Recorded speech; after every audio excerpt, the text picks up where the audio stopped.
Allez, comment vous allez? J'espère que bien, parce que moi je vais bien. Et merci de faire confiance à ma chaîne. Merci de venir sur ma chaîne. Et je vous demande de vous abonner au maximum et de cliquer la petite cloche là pour avoir des nouvelles vidéos à chaque fois. Bon, aujourd'hui, on va parler de philosophie comme d'habitude, mais aujourd'hui, on va plus parler de la théorie et de l'expérience. Donc, je vous invite vraiment à suivre tout ce qui va se dire. Salut la classe, aujourd'hui est un jour spécial parce que aujourd'hui nous allons parler de deux notions philosophiques plutôt qu'une. Ces notions sont à la fois opposées et indissociables. Il s'agit donc de la théorie et de l'expérience.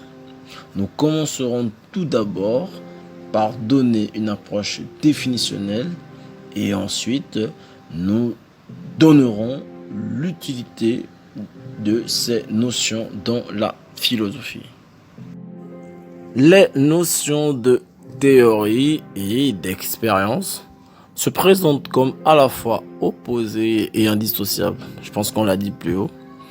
Elles s'inscrivent dans une démarche de connaissance, s'efforçant de combiner efficacement et rigoureusement les données provenant de la réalité elle-même.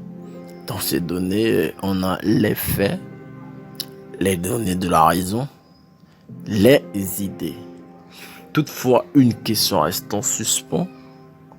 On doit se demander comment s'articulent ces deux démarches et comment les rendre efficaces pour la connaissance.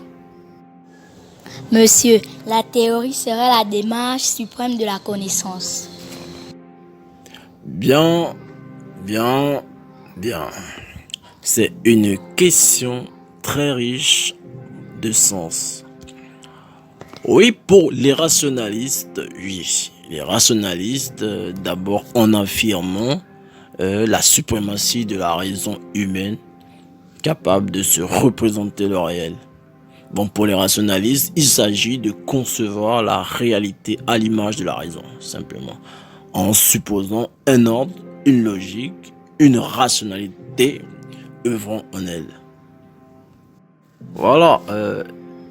Autre conséquence, la raison serait par rapport au sens et à l'imagination l'instance suprême de la connaissance. Comme le suggère Descartes, la sensibilité ne saisirait que les qualités accidentelles et changeantes des choses. Et l'imagination ne pourrait tout se représenter. Seul l'entendement serait capable de se représenter les qualités essentielles. Par exemple, le caractère étendu d'un morceau de cire. Donc, lui seul pourrait former le concept d'extension. Mais, il y a nuance, parce que, toutefois, on peut opposer au rationalisme que nos idées ne seraient en fait que le résultat ou le produit de l'expérience sensible. Telle est la doctrine empiriste, incarnée notamment par John Locke et David Hume. Voilà. Il critique l'innéisme de Descartes. Voilà. L'empirisme représente l'esprit humain comme une table rase, à l'image des tablettes de cire utilisées par les scribes et où aucune inscription n'était encore imprimée. Voilà. L'expérience précéderait à la raison. Donc, dans notre compréhension du monde, l'idée de cause viendrait ainsi de l'expérience.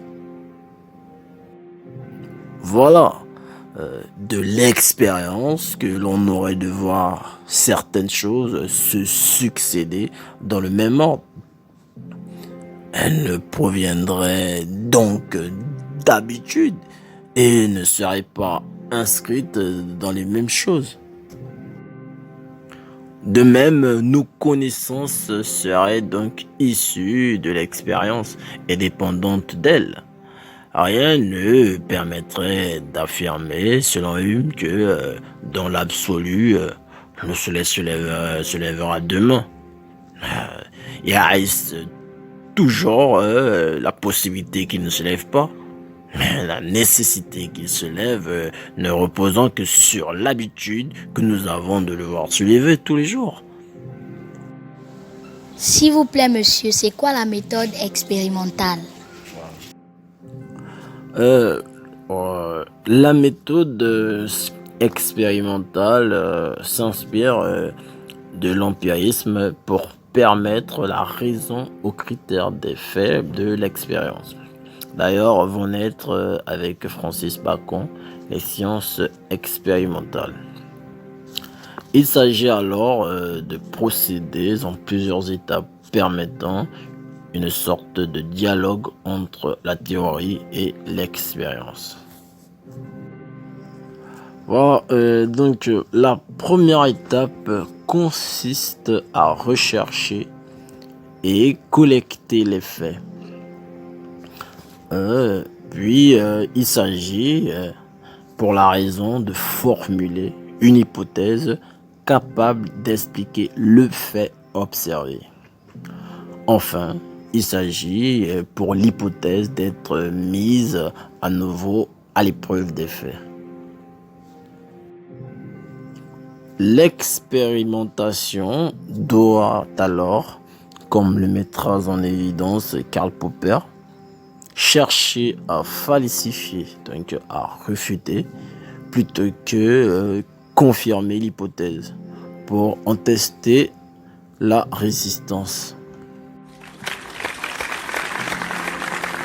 Alors sur ça, je vous dis au revoir et merci beaucoup d'avoir suivi la vidéo. N'oubliez pas de vous abonner. Bon, à plus pour plus de vidéos.